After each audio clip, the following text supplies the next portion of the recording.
Heavy on the wrist, baby. All right, welcome to another edition of Heavy on the Wrist podcast, Florida's #1 podcast. You got your boy in the building, Mike Larry, and we got a special guest in the building today.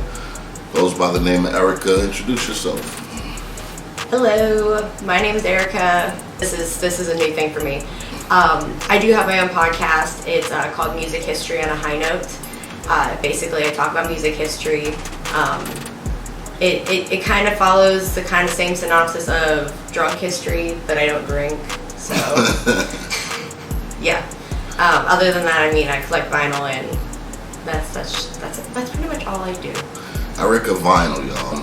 So, would be like one of your favorite artists? Just single artists in general. Yeah, it could be a group. So Michael Jackson's always been top tier. My goal is to have all of his albums on vinyl, and I only need one left, and it's $300 on eBay. Shit.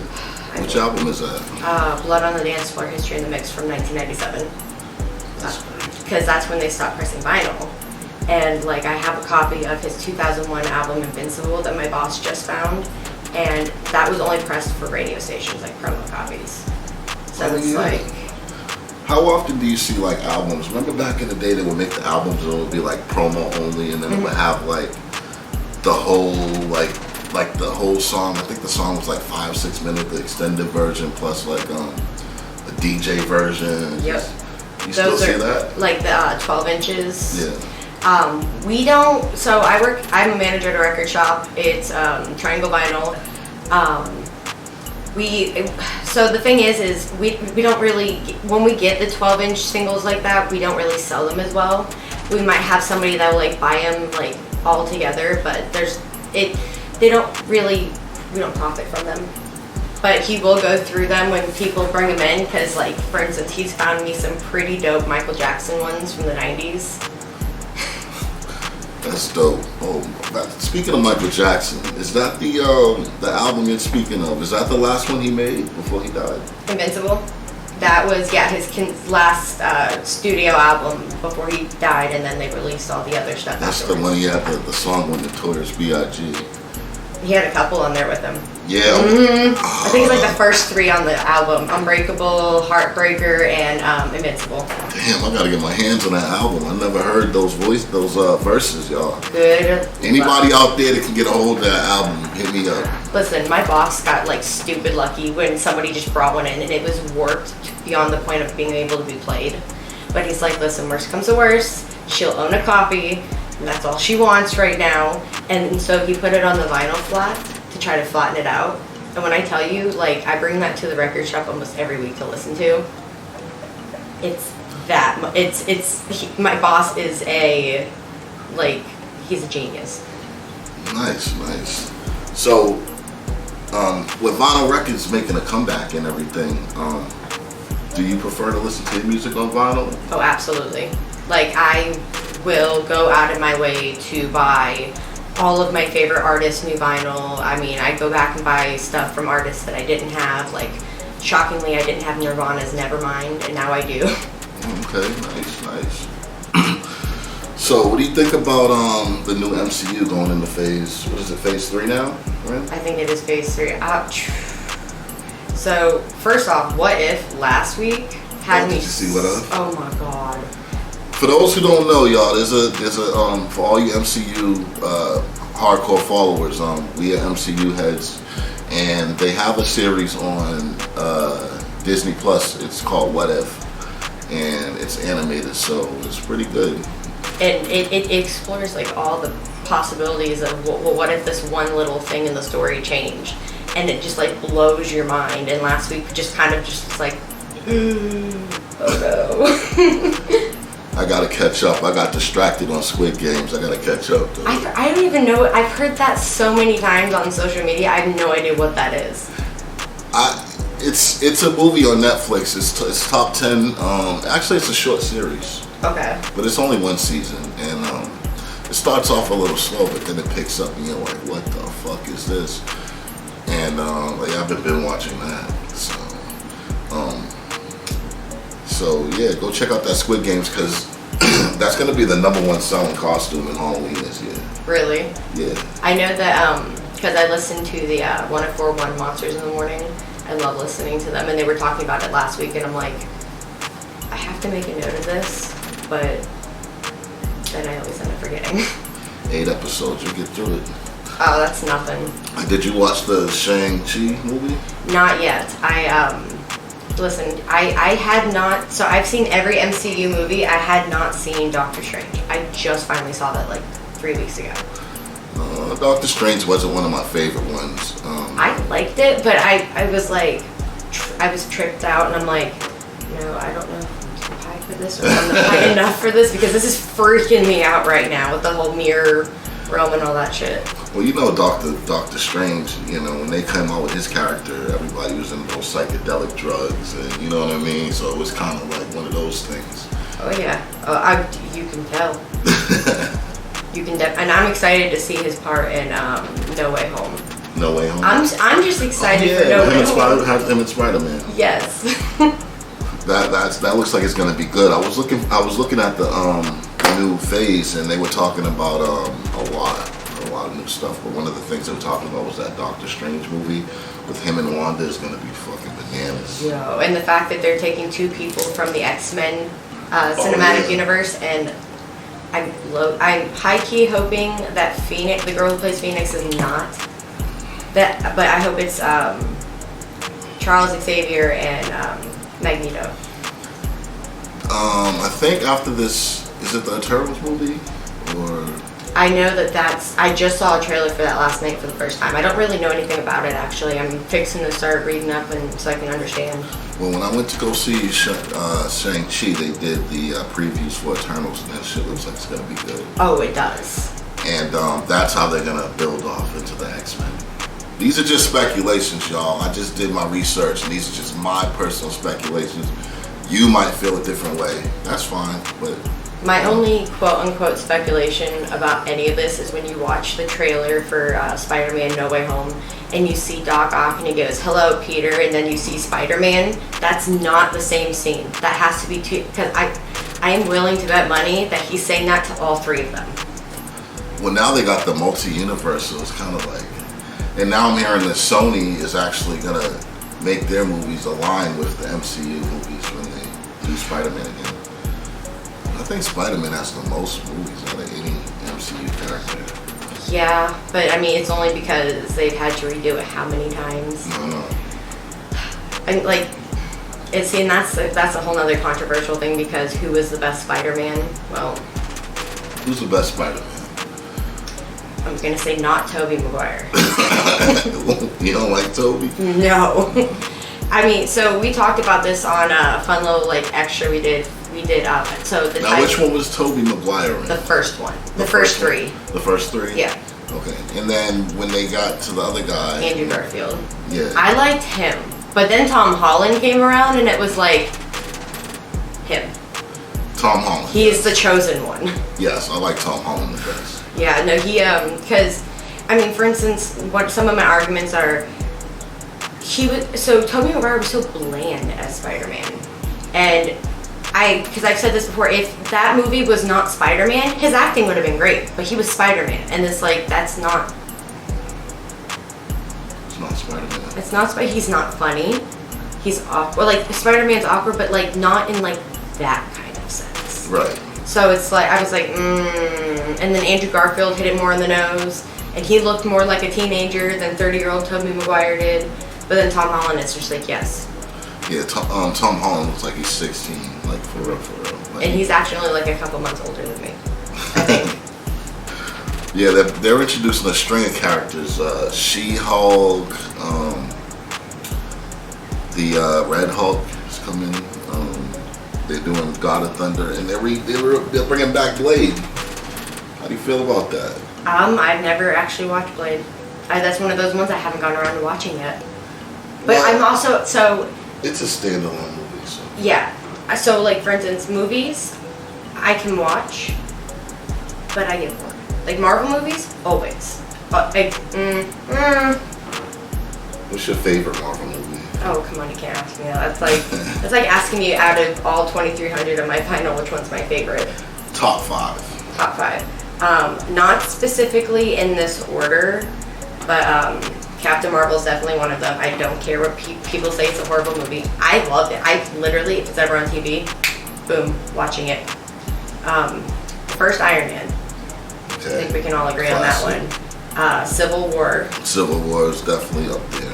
I'm liking one of his movies.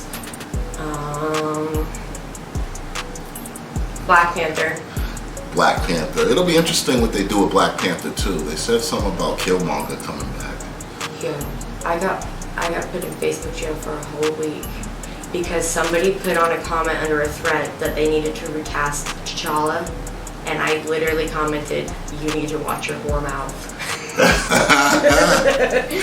That was a Facebook jail for a week, and I'm like, "But I wasn't wrong." That'll be interesting to see what they do about Black Panther. What do y'all think they should do about Black Panther, y'all? I think they're gonna take it in the direction of Surrey. Yeah. Yeah, taking it over. Yeah. I definitely think that's the direction they're gonna go. Because that's how comics anyway. You know. It sucks that it even has to be a consideration thought. I think one movie I would definitely be on my top 5 because I like Thor. I would put Ragnarok on there. Yo, I was literally just thinking the same thing. Oh my god, I cannot tell you how many times I've seen Ragnarok. Like you said, Ragnarok, Civil War was hell. Marvel really does such a fantastic job with not just like putting the movies together, but what is it? Their casting is like. I'd have to put Guardians of the Galaxy on there too. I love Guardians of the Galaxy, but with some of the other movies that have come out, it's just like it's been bumped. And like Guardians of the Galaxy, my dad said is one of his favorite movies of all time now, and I'm like, it's good, but like they've made so much better. So hold on, MCU not counting Deadpool, right? Because Deadpool's not part of MCU yet. I think they're bringing it in. But listen, I've started a thing on Twitter. I'm tweeting Ryan Reynolds every single day until he lets me be in Deadpool 3. Because I've showed you my tattoo, yeah? Yeah. Yeah. I want to just be like this like little hidden cameo, and then he just stops and it's like, is that me? This girl's got me tattooed on her. That'd be so funny. That would be nice. That would be dope. Shout out Ryan Reynolds, man. Hit me up. Girl's trying to start an acting career, Erica Vinyl. And literally, that's probably the extent that I want to go. Is I just want to be in a Deadpool movie, and you've already noticed me. You've seen my tattoo. You've responded to my tattoo. Come on, homeboy. I know you remember me. Ain't no one else on this planet has this tattoo on their arm. He's watching from the side. He sees you. He's probably like, how can I sneak her on set to do this real quick? Let me know. Hit me up. Hit her up. We flying to Hollywood, y'all. Yo, that would be so dope. That'd be incredibly dope. Oh my god. That would be dope. And they're doing, did you know that on Shang-Chi they had a cameo from Howard the Duck? So, I guess somewhere in my brain just eradicated where Howard the Duck came from, because when we were watching What If, and I'm like, who's the duck and why? You never seen the movie Howard the Duck? No. He got his own movie. Movies are very... But this is an 80s movie, so he wasn't quite around yet. Yeah. I mean, one of my favorite movies is Breakfast Club, and that was 84 or 85. But I mean... Go check out Howard the Duck. And definitely go check out Blade 1, 2, and 3. Blade fucking the shit.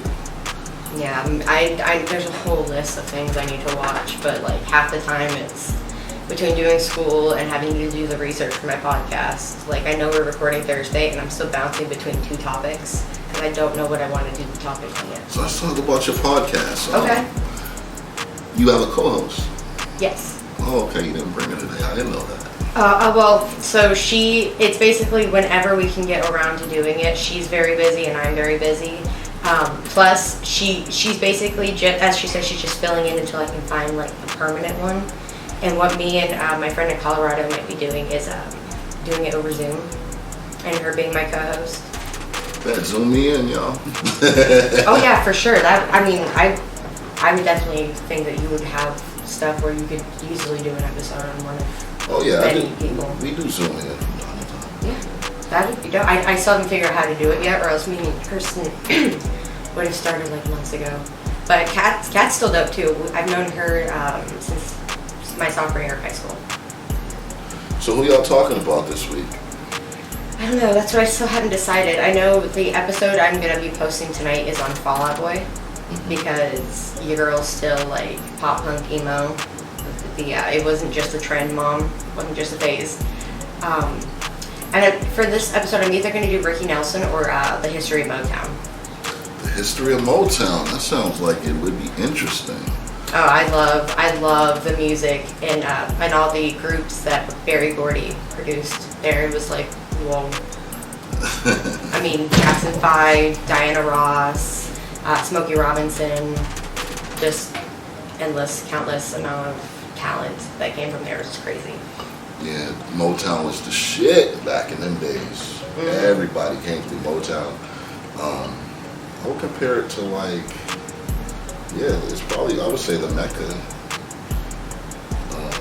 as far as that genre music. I don't think they produce anymore. No. I think the studio is just a like a museum you can visit, which I mean, it sucks, but it's like I still want to visit there someday. Right. Even though it's smack dab in the middle of Detroit. Gotta be careful in the D, y'all. You know how they get out there, they get wild. But now I have to also go there because of Eminem's mom's spaghetti. So Eminem's mom has a... He started a restaurant called Mom's Spaghetti. Oh, okay. And he literally, for the opening the other day, he was there. Oh, and I'm word. like, I should have bought a ticket and gone up to Detroit the second I saw that. I don't know how I didn't get the email on that one. Oh, that was all over like Twitter, social media, Facebook, Instagram, because I had people left and right sending me the links because they know I'm also a huge Eminem fan. Nice. Like obsessed with Eminem. Do you think that Eminem is the best rapper, talented, that you've heard? One of, for sure. I mean, shit. All right, so everybody in the hip hop's doing these versus battles, right? Who would you choose to battle Eminem? Who would be a legit challenger for him? I don't know. I guess from more modern rappers, I guess I either don't know their name or I'm not too familiar with it. I know that when MGK did it, he had no chance, and then he got destroyed so hard that he not only tried to act, he went to like pop punk music. Like this man just stopped rapping altogether. Oh shit, Eminem made him quit, y'all. I didn't know that. And I don't even know why Nick Cannon even like thought it'd be a good idea to try, because he didn't even acknowledge it. It was like, oh. I would say if someone had to battle M, it would have to be somebody like a Nas or like a Fab, or even I think my boy Jadakiss could give him a good sparring match. Who is it? Jadakiss. I don't think I've heard that one. Jadakiss from D-Block, Locks, Rough Riders. He just did a battle against, it was Dipset versus Locks. Okay. And they got bodied. Dipset got bodied. I love Dipset. Shout out Dipset. You know, I fuck with Dipset all day, but y'all got bodied in that battle. I ain't gonna front. I know that's definitely stuff I need to like look more into, especially because doing the history podcast, I want to do it as broad as possible. My first episode was on the Buddy Holly plane crash in 1959, and then the next week we did the 27 Club, about all the artists that tragically died at 27. Oh shit. So, let people know where they can listen to your podcast and what platforms you're on. So we are currently on Spotify, Apple Podcasts. I don't know what's going on with iHeartRadio. I have to try and redo that since we switched platforms of hosting. I have an Instagram and Facebook for it, Music History on a High Note podcast. I need to get more regular on updating that too. But I update the Facebook more often than anything. And I I eventually will end up trying to set up a Patreon as well for like bonus content and everything. Nice. Yep. Nice. So yeah, there you got it, folks. Erica Vinyl in the building, blessed us with her presence. Oh, Erica Vinyl. Erica Vinyl in the building. Oh my god, that was hilarious. I love it. And if you ever in Florida, go hit up her vinyl. Go hit up her vinyl store, man. She got all the new shit, all the old shit. These young kids, they want to spin records now. You know how to spin? Like, do you scratch and all that? Oh no, not that. No, I just literally just play them. Yeah. So. I'm about to say, it would hurt my heart trying to. You might fuck the record up. Though. Yeah, exactly. But y'all DJs that was around during that era, y'all know what I'm talking about. But yeah, man, thanks for coming on the podcast. Thank you for having me on the podcast. I think I'm gonna start going by Erica Vinyl now. You anybody want to shout out there? Shout out to my boy Justin at Triangle, the owner. He's thebomb.com. My co-host Catalina. I think that's it. I don't know. It's in those moments when you just completely blank out. So yeah, man, Florida's #1 podcast. Here you have it, Heavy on the Wrist Radio, and we out. Heavy on the wrist, baby. Heavy on the wrist.